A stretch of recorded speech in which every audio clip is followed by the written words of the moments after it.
నేను ఇప్పుడు ఒకటే మాట చెప్పాను ఆ కుటుంబానికి, ఒక 10 లక్షల రూపాయలు పార్టీ పరంగా ఆర్థిక సహాయం చేశాం.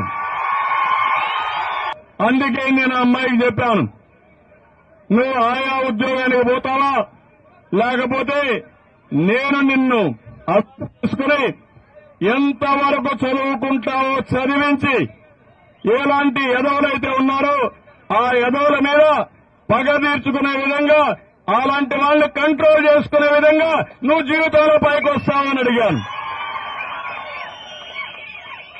ఆ అమ్మాయి ఒకటే చెప్పింది, నాకు ఆయా ఉద్యోగం కంటే మీరు చెప్పినట్టు నేను చదువుకుంటా, కష్టపడతా, ఒక పక్క నా తమ్ముడిని చంపిన వాళ్ళని శిక్ష పడేట్టుగా ప్రయత్నం చేస్తా, రెండో పక్కన సమాజంలో ఇలాంటి వాళ్ళు లేకుండా ఇంకొకరికి ఇలాంటి కష్టం రాకుండా చూసుకునే విధంగా పోరాడతానని అమ్మాయి చెప్పింది. శభాష్ అని చెప్పా.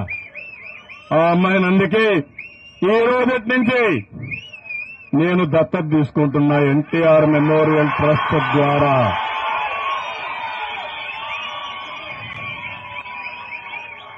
నేను ఒక ధైర్యం ఇస్తున్నా, అమ్మాయికి ఒక భరోసా ఇస్తున్నా. చంద్రబాబు నాయుడు ఆ అమ్మాయికి అండగా ఉంటాడు ఇంకా రాబోయే రోజుల్లో. ఈరోజు హేమశ్రీకి ఆ అమ్మాయికి నేను ధైర్యం ఇవ్వడానికి వచ్చా, రాష్ట్రంలో ఆడబిడ్డలకు భరోసా ఇవ్వడానికి వచ్చా. ఇంకొక ఆడబిడ్డ తమ్ముడికో, అన్నకో, తండ్రికో, లేకపోతే భర్తకో ధైర్యం ఇవ్వడానికి, భరోసా ఇవ్వడానికి వచ్చా.